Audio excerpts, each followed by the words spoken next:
सबको मेरे तरफ से सलाम अर्ज अस्सलाम वालेकुम रहमतुल्लाहि वबरकातुहू। मीकु కూడా नमस्ते अम्मा। आज मैं मेरे साथ माइनॉरिटी वेलफेयर डिपार्टमेंट के प्रिंसिपल सेक्रेटरी उमर जलील साहब IAS और हमारे ख्वाजा मोइनुद्दीन साहब CO वक्फ बोर्ड और लियाकत साहब एग्जीक्यूटिव ऑफिसर हज, उसके साथ हमारे कांग्रेस के साथी जावेद साहब, उस्मान और हमारे मतीन साहब और भी दूसरे दिगर ऑफिसरान। आज मैं as a adviser to Telangana government SC ST OBC minority welfare का जायज़ा लेने के बाद पहला विज़िट है मेरा कि मैं देखना चाह रहा था कि गार्डन व्यू वक्फ माल ये 2005 में हम इसको 22 करोड़ रुपए में कांग्रेस के पीरियड में हमने ख़रीदे। CM राजशेखर रेड्डी साहब थे, 22 करोड़ में हम परचेस किए। उसके बाद 2.5 करोड़ रुपीस उसका स्टैम्प ड्यूटी भी वेव कर दी, हम फ्री में रजिस्टर्ड करके भी दे दी गवर्नमेंट। उसके बाद इसका प्लान अप्रूव हुआ, 2 सेल्लार और 7 फ्लोर्स का मीटिंग। ये माल के अंदर हम चाह रहे थे कि पहले एक रेस्टोरेंट होना, garden view restaurant. Rajashekar Reddy साहब एज अ CM, मैं as a minority welfare and Hyderabad incharge minister मैंने इसका फाउंडेशन भी डाला। लेकिन 2007 से लेकर अभी 17 साल हो गया लगभग, ये काम ऐसे ही रुका हुआ है। 10 साल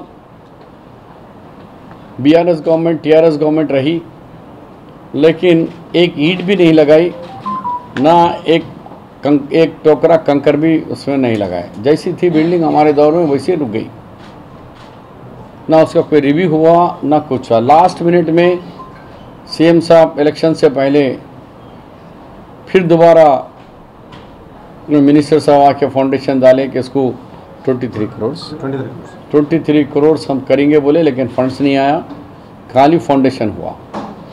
तो मैं ये बताना चाह रहा हूँ कि जो लोग कहते हैं कि भाई BRS गवर्नमेंट में क्या हुआ, तो मैं ये एक ज़िंदा मिसाल है कि हमने तीनों ज़मीन, ये अल्लाह ताला का बड़ा हम पे एहसान है, शुक्र है कि मेरे हाथों से मेरे दौर में, कांग्रेस के दौर में ये 22 करोड़ में ख़रीदे। जो गार्डन व्यू है, ये रज़ाक मंजिल था, हम जहाँ बैठे हुए हैं, एक पुरानी बिल्डिंग थी। ये बिल्डिंग को मैंने 1993 विजय भास्कर रेड्डी CM, मैं मिनिस्टर, मैंने इसको रात के 12 बजे आके अपने दोस्तों के साथ विथआउट पुलिस इसका कब्ज़ा लिया और किंग कोठी में जो हमारा वक्फ बोर्ड का ऑफिस था उसको यहाँ लाके शिफ्ट करा। इतनी सारी ज़मीन, आज ये टोटल प्रॉपर्टी हम जो इधर ख़रीदे, इधर एक्वायर करे, इधर कब्ज़ा लिए हमारा एज पर दी कोर्ट के ऑर्डर पे। तो 3 बिल्डिंग की प्रॉपर्टी के हिसाब से आज 1000 के ऊपर प्रॉपर्टी का वैल्यू होता।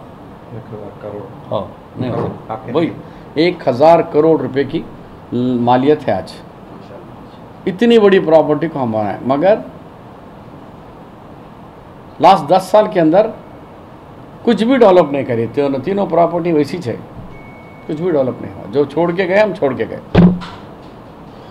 अब हम चाहते हैं कि वो उस बिल्डिंग को जल्द से जल्द मुकम्मल करके, अब उस पर हम रिव्यू करेंगे कि इस बिल्डिंग को कंप्लीट करने के लिए कि गवर्नमेंट क्या देना, वक्फ इंस्टीट्यूशन के पास जो पैसा है उस इंस्टीट्यूशन से लगाकर उसका जो किराया और वो लीज एक्शन में करते, वो अमाउंट जो आता, वो अमाउंट जिसका जितना है, कोई अगर रुपया लगाए तो रुपये पे क्या आमदनी है, कोई 5 रुपये लगाए तो 5 रुपये के, वो अगर बैंकों में पड़े होने से उसका आजकल मिनिमम इंटरेस्ट आ रहा है, उसके बजाय हम ज़्यादा से ज़्यादा उनको प्रॉफिट शेयर कर सकते हैं।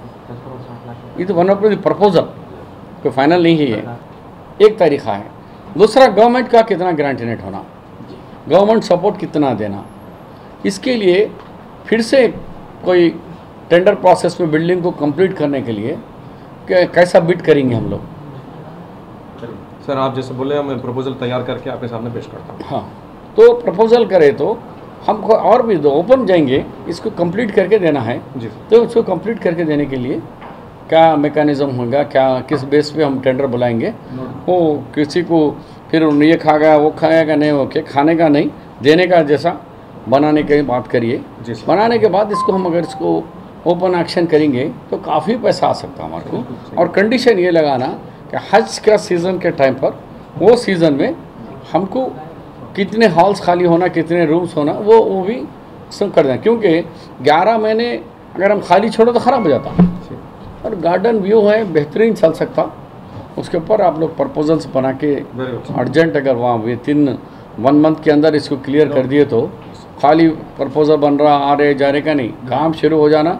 नहीं तो हम लोग अपना जो गवर्नमेंट ग्रांट नेट दे रही है उन पैसों से तो शुरू कर देंगे अगर कुछ टेक्निकल पेचीदगियाँ हैं, और काम नहीं रुकना है।